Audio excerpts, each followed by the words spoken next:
Um grande abraço para você que escolheu a Band Mais para se manter muito bem informado nessa manhã de sábado. E hoje o nosso assunto aqui no Band Entrevista vai ser o ensino internacional. Por isso, o nosso convidado é o Carlos Mafia Neto, diretor da Sabes International School, unidade aqui de Campinas, a quem nós já agradecemos por ter comparecido aqui nos nossos estúdios. Prazer, muito obrigado pelo convite. Está aqui comigo o jornalista Everton Ramos. Bom dia, Everton.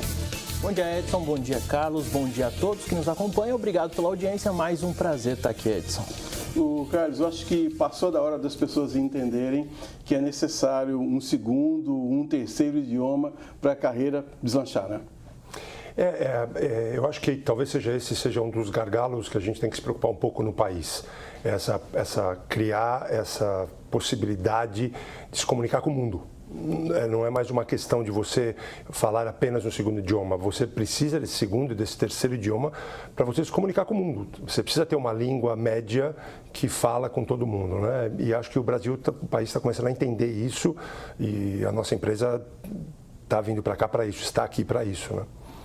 Carlos, a gente tem dois termos, né? Ensino bilíngue e ensino internacional. São termos diferentes, ou a gente pode dizer que são termos iguais?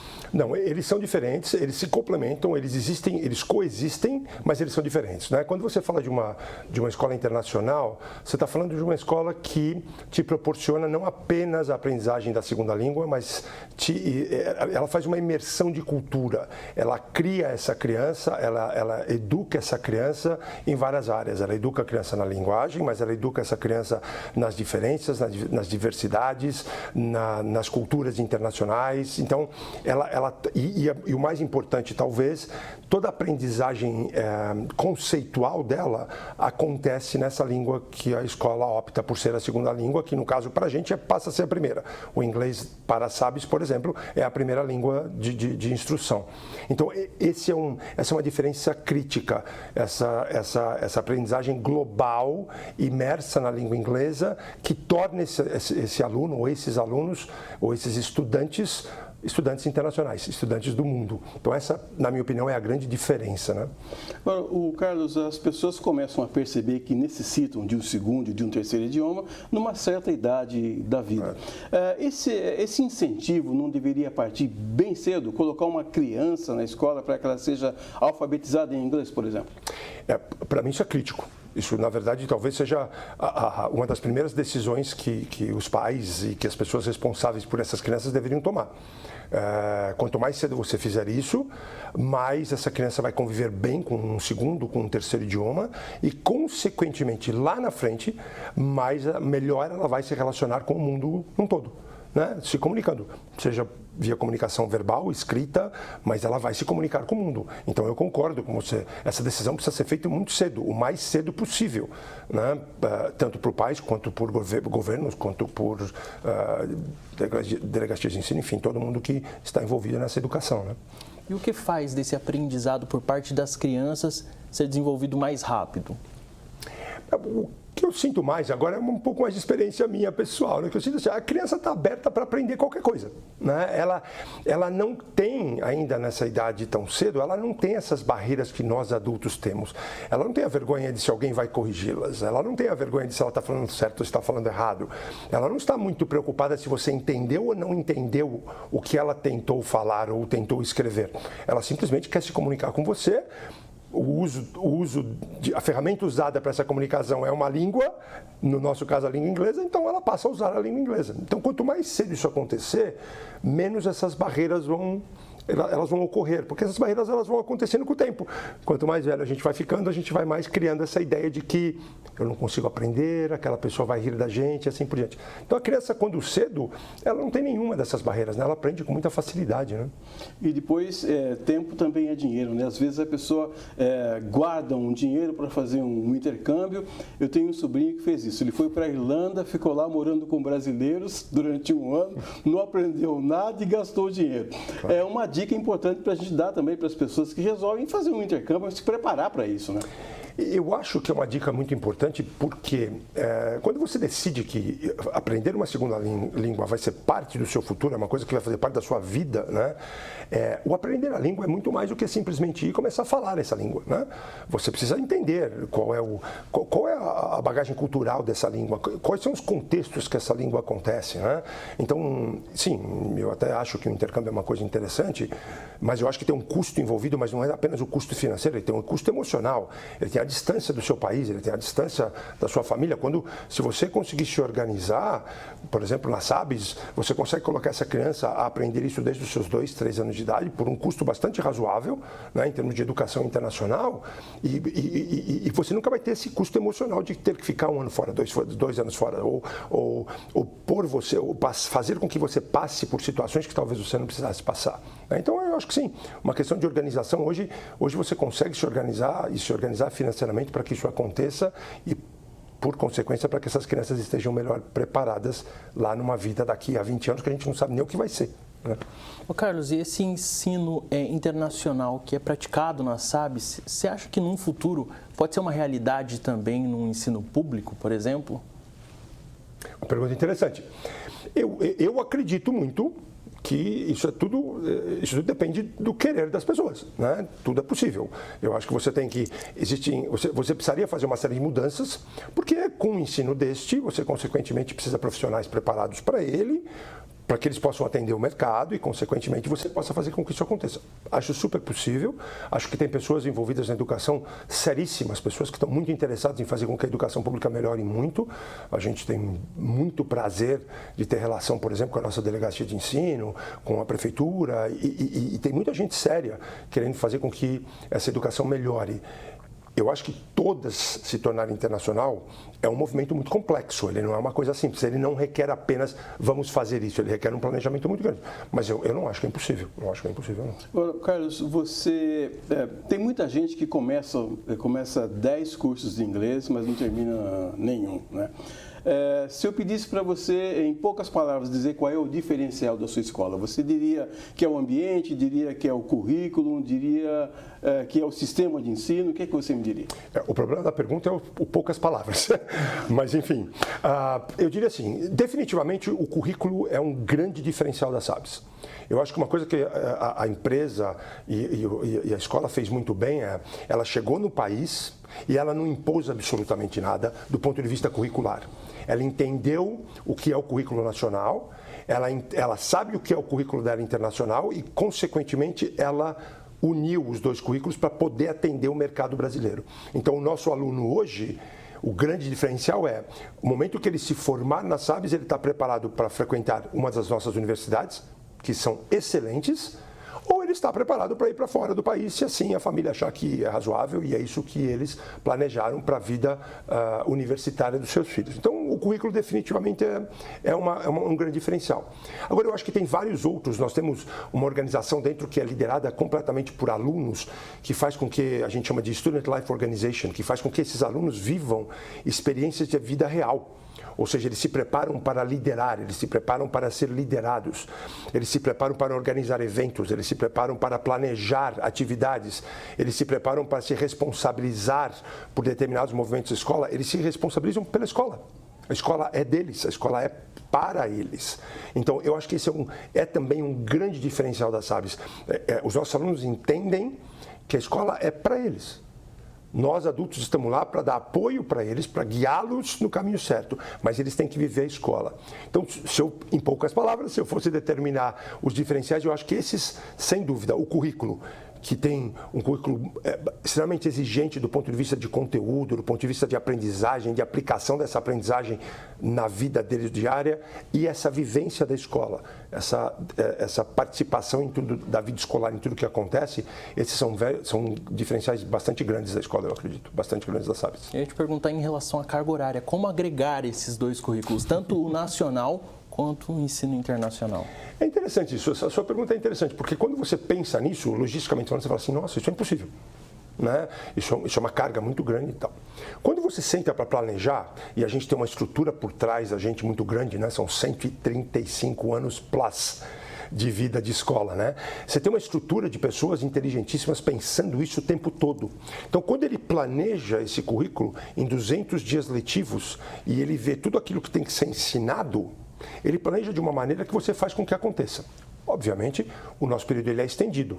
As nossas crianças chegam na escola às 7h45 da manhã e ficam até às 3h15 da tarde.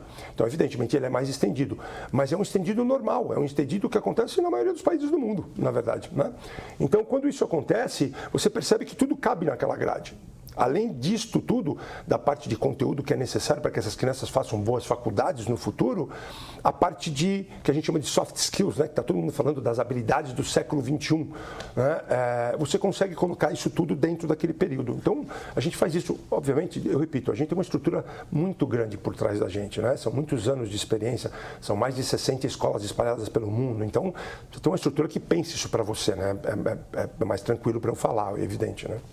E o aluno que aprende no Brasil, ele aprende em qualquer outro país onde a escola existir, o método é o mesmo, é semelhante? Exatamente, o método é criado para que ele seja reproduzido, eu acho que essa é a grande beleza do método.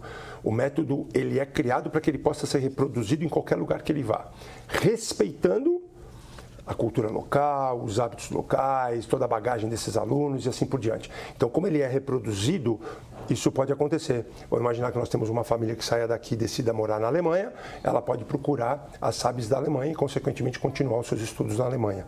E assim pode ser no Panamá, como pode ser nos Estados Unidos, como pode ser em qualquer lugar que a gente tenha uma das nossas escolas, né? Nós vamos, Everton, a um rápido intervalo, daqui a pouco a gente volta. Estamos conversando hoje com o Carlos Mafia Neto, que ele é diretor da SABs Campinas, SABs International School, Unidade de Campinas. Nós estamos falando sobre o aprendizado internacional. Daqui a pouco a gente volta. Até já.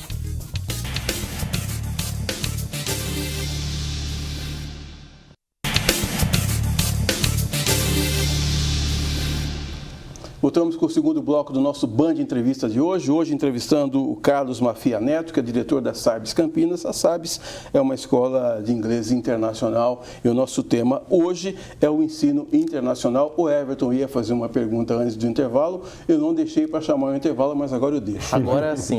Carlos, você estava comentando que o ensino aqui no Brasil é o mesmo em outros países.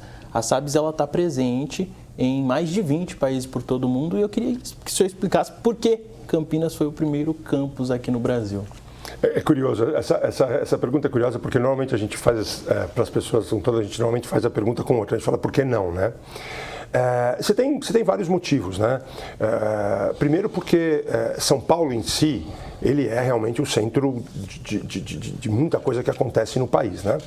E Campinas se tornou um polo extremamente atrativo do ponto de vista de número de universidades, do ponto de vista de tecnologia, do ponto de vista de população, que é a nossa população alvo, né, de capacidade, e muito interessante, de uma população que está muito preocupada com essa qualidade, com essa alta qualidade de ensino para suas crianças e para os seus adolescentes, né? Então, quando nós fizemos uma pesquisa com a Invest São Paulo, que é uma organização que nos ajudou muito a procurar o lugar onde começar os nossos trabalhos aqui, Campinas foi uma decisão super fácil e óbvia, por esses motivos que eu acabei de citar, né? Você tem todas essas possibilidades aqui. Então, a gente está muito feliz com o mercado local, com a possibilidade de trabalho. O mercado de trabalho é excelente aqui, a mão de obra é muito boa. Então, enfim, esses 5, 6 motivos nos levaram a acreditar que Campinas é o lugar certo. Agora, o Carlos, tem gente que decide, por exemplo, tocar um instrumento, mas o pai vai lá, faz um investimento, compra um violão ou compra um piano, e ele fica sentado olhando para o instrumento, achando que vai aprender. Eu imagino que o aprendizado de um outro idioma também passe por um envolvimento, a pessoa poder aprender a pensar em inglês, ou gostar de música, ouvir um seriado, um filme que ele já conhece um enredo, ele tira o idioma em português. Quer dizer, tem uma série de coisas que ele precisa fazer. Não adianta pensar que a SABs vai fazer milagre, porque ela sozinha também não faz milagre, não é isso? Não, ela não faz milagre, mas a gente está inclusive numa fase de treinamento de professores agora, né? Os professores estão voltando. O que a gente fala muito assim, nós temos que ser o fator motivador. É crítico isso, né? Você simplesmente ir lá e ensinar uma matéria, ou ensinar um tópico, ou esperar que o aluno tenha a automotivação o tempo todo, é injusto. Ele é injusto. Então, o que eu acredito assim, eu concordo com você, mas eu acho que a gente precisa ser o fator motivador, o fator instigador, o fator de provocação de o porquê, o como isso vai ser bacana, o como esse seu envolvimento na língua em várias áreas, tanto do ponto de vista de assistir um seriado, como ler um jornal, como poder se comunicar na Disney, como poder fazer uma viagem de negócios que não faz parte do presente deles, mas vai fazer parte do futuro, como se comunicar com pessoas em países diferentes, como tudo isso requer um engajamento deles muito grande na escola. E eu acho importante que o ser humano seja motivado dessa maneira, porque nem todo mundo é automotivado. Você precisa, as pessoas precisam de ajuda, precisam de apoio, precisam de orientação, enfim. Então a gente trabalha muito com isso dentro da SABS. O motivar o tempo todo de por que isso está acontecendo, né? Qual é a motivação por trás de os pais terem decidido isso, não é simplesmente porque essa escola é uma escola bacana, isso não é suficiente, né? Então esse fator motivador é importante do nosso lado, do ponto de vista de adulto. Eu acho que a gente precisa motivar essas crianças para entenderem por que eles fazem isso. Carlos, aproveitando que vocês trabalham com crianças, eu queria saber se tem algumas características de uma criança que já dá para mostrar que revelam que ela tenha uma aptidão, né, mais fácil de pegar outras línguas. Olha, eu vou te falar agora de uma maneira bem incisiva, porque a gente tem trabalhado muito com isso. Absolutamente não. Não. Todos os seres humanos nascem com a capacidade de aprender, todos, sem exceção de ninguém. E a gente defende isso o tempo todo. A SABS, em hipótese alguma, em momento algum, vai deixar um aluno para trás. A gente vai o tempo todo trabalhar para que essas crianças aprendam. Então, assim, o que acontece, que é fato, sim, as pessoas têm aptidões diferentes, evidente, né? Mas principalmente na idade jovem, nessas crianças bem jovens, você tem que motivar para que eles também desenvolvam essas aptidões. E você não pode simplesmente falar, não, acho que ele não vai conseguir aprender a matemática, acho que ele não vai conseguir aprender as ciências. Isso na minha modesta opinião, agora como educador, nem como diretor da SABS, isso é um crime. Isso jamais pode acontecer. Você tem que o tempo todo acreditar que todas as crianças e, consequentemente, as pessoas, todos nós temos uma capacidade de aprendizagem que basta a gente se envolver, se engajar e se dedicar, que a aprendizagem vai acontecer. E a gente, no material que nós recebemos, Carlos, antes dessa entrevista, eu li lá que vocês preparam estudantes para o Enem e também para vestibulares nacionais. Queria que você falasse um pouco sobre isso. Eu acho que isso leva a gente de volta para aquela sua primeira pergunta, que foi em relação ao currículo, que eu falei que é um dos diferenciais. O que foi muito importante, o que é muito importante para a SABS, muito importante para a SABS, seja lá qualquer país que ela se instale, é respeitar quais são as necessidades nacionais de currículo daquele país específico. Então, isso foi a primeira coisa que foi feito aqui no Brasil, né? Qual é o Guia Curricular Nacional, desenvolvido pelo MEC, chamado BNCC, e, consequentemente, como é que a gente alinha isso? Por que alinhar isso? Porque é muito importante que, apesar de você ter uma educação internacional, você insira o Brasil nesse mundo internacional. Você não pode dizer que você tem uma educação internacional e excluir o Brasil. O Brasil tem que fazer parte dessa possibilidade de futuro das crianças.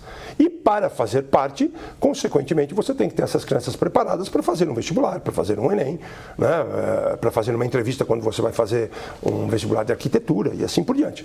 Então, lá do início do nascer da SABS Campinas, essa preocupação já acontecia e esse alinhamento de currículo aconteceu e, consequentemente, quando os nossos alunos se formarem, eles estarão preparados para terem sucesso no Enem, para terem sucesso em qualquer vestibular que eles queiram fazer aqui no Brasil, a partir do momento que eles se dedicaram nos seus estudos durante toda a vida escolar na SABS, né? Carlos, a gente pode afirmar que temos hoje uma escola de ensino internacional em Campinas, é muito uma possibilidade justamente por causa da globalização? Olha, eu acho que o termo globalização guia muito isso. Não dá, né? A gente já precisa inserir o Brasil nesse mundo o mais rápido possível. Não dá para ficar esperando para amanhã, né? Então, eu acho que sim, a globalização ajuda. Você tem uma mídia que se comunica com o mundo inteiro. Você tem a mídia social que se comunica com o mundo inteiro. Obviamente, a SABS já ouviu falar do Brasil e veio ao Brasil e tal. Então, eu acho que o termo globalização ajuda muito isso. Mas eu acho que a consciência das pessoas de entenderem que se comunicar com o mundo vai fazer parte do sucesso das pessoas do futuro e até das pessoas do presente, não precisa ser do futuro, eu acho que isso motiva também muito esse desenvolvimento do ensino bilíngue, da aprendizagem de uma segunda língua e tudo mais. Então, definitivamente, o termo globalização guia isso. Mas eu acho que as pessoas, aos poucos, se conscientizam cada vez mais, e as empresas cada vez mais, que você não tem outro caminho, você precisa seguir esse, né? Não tem jeito. Né? Eu queria que você falasse um pouco mais sobre os professores, porque a gente sabe que o ensino de um idioma, às vezes o camarada fala assim, puxa vida, chegou a hora de ir para a aula. Se tiver esse sentimento, já não dá certo, né? Isso é uma equação complexa, né? Eu acho engraçado, eu trabalho há muito tempo, né, quase 30 anos na educação, né? E quando apareciam os computadores, o pessoal começa a falar, os computadores vão substituir os professores. E a gente já falava, isso nunca vai acontecer. Porque a relação professor com aluno, ela tem um componente emocional tão forte que ela nunca vai sumir. Então, você preparar os seus educadores, os seus professores muito bem para que o que eles executam na sala de aula tenha um propósito, tenham objetivos e tenham metas, é fundamental. Então, a preparação que nós fazemos com os nossos professores, a preocupação em treiná-los, a preocupação em dar suporte durante o ano, durante o período que eles estão trabalhando, em criar um ambiente agradável de trabalho, em criar um ambiente onde eles se preocupam em constantemente melhorar, em constantemente questionar se aquilo que está sendo feito está correto, é fundamental. Talvez o componente mais importante de qualquer escola de sucesso, né? Que são essas pessoas que, junto com a tecnologia, junto com o currículo, são as pessoas que são o coração da empresa. São eles que fazem com que tudo isso que foi criado na teoria se torne prática, né? Então, a gente leva isso muito a sério, muito a sério, muito a sério. A chegada da escola aqui em Campinas, aqui no Brasil, é recente. Queria que você fizesse uma autoavaliação desse período até o momento. Como foi a recepção dos alunos com esse ensino internacional? Interessante. Curioso, a gente falou hoje de manhã eu tive uma sessão com os professores e a gente falou um pouquinho disso, né? Tem determinados momentos agora, por exemplo, na escola, que a gente às vezes fala assim, nossa, parece que nós estamos aqui há 10 anos, né? A Sabes abriu suas portas há 1 ano e meio, né? A recepção foi espetacular. Pais incrivelmente parceiros que acreditaram, logicamente, num histórico de uma empresa de 135 anos, evidente, mas acreditaram numa equipe de pessoas muito sérias que estavam fazendo um trabalho, que estavam dispostos a entregar uma educação de altíssima qualidade, que possibilitaria para essas crianças, lá no futuro, lá na frente, que eles estivessem muito preparados para universidades e para trabalho. Então, são pessoas que apostaram na gente e, a partir do momento que a gente abriu as portas e que as coisas foram sendo implantadas e corrigidas e melhoradas e trabalhadas constantemente com muita dedicação, com muito envolvimento, a aceitação foi melhorando, foi aumentando e tal. Então, o crescimento da escola tem sido um crescimento muito bom, a gente está muito feliz. Hoje a gente está batendo a casa dos 330 alunos no primeiro ano e meio de funcionamento, né? Então a gente está muito contente com isso. A possibilidade de crescimento ainda muito maior. A gente, hoje, por exemplo, a empresa já investiu, hoje está se construindo o quarto prédio do campus. É um prédio onde a gente tem um restaurante muito moderno, todo bem equipado, junto com um teatro de 400 lugares em cima dele. Então, quando eu faço uma auto-reflexão, a gente volta 1 ano e meio atrás, você fala, uau, há 1 ano e meio atrás a gente começou do nada, né? E hoje você tem uma posição forte no mercado e você começa a ter o reconhecimento do mercado de que realmente essa escola é uma escola de qualidade, de uma escola de que entrega uma qualidade de educação muito alta àquilo que ela está se propondo a fazer, né? Diante desse sucesso que você nos apresenta, vocês já conversaram internamente? Por que vocês demoraram tanto para chegar aqui? Nossa, boa pergunta. Você sabe que eu não vou nem inventar uma resposta, porque não. Eu não sei se tem. Veja bem, esse projeto ele tem 8 anos, né? Mais ou menos. Existe todo um trâmite burocrático, como tem em qualquer lugar, então teve todo um trâmite burocrático. A gente construiu uma escola de aproximadamente 20 mil metros quadrados num terreno de 380 mil metros quadrados no meio da pandemia, né? Então, enfim. Mas não sei, acho que a hora era certa, o timing foi o que dava para ser, eu não sei se tem um motivo específico, não. Bom, rapidamente o endereço, os contatos para quem se interessar mais em conhecer a Sabes. Bom, é Sabes International School, a gente fica ali na cidade universitária, muito próximo da Unicamp, o site é www.sabescampinas.net, tem várias pessoas ali, ao você telefonar para a gente, tem várias pessoas com quem você pode falar, a Silvia, eu, a Gabriela, tem várias pessoas com quem a gente entra em contato. Entre entre em contato com a gente, liga, manda um WhatsApp, entra via mídia social, o que você achar melhor, e a gente vai estar lá disposto a ajudar todo mundo, a explicar o que a gente faz lá. Conversamos hoje com o Carlos Mafia Neto, diretor da SABS Campinas, SABS International School, Unidade Campinas, falando sobre o ensino internacional. Muito obrigado por sua presença aqui e obrigado, Everton. Obrigado, viu, Edson? Obrigado a todos. Tenham todos um bom fim de semana. Sábado que vem estaremos de volta com o Band Entrevista. Até lá!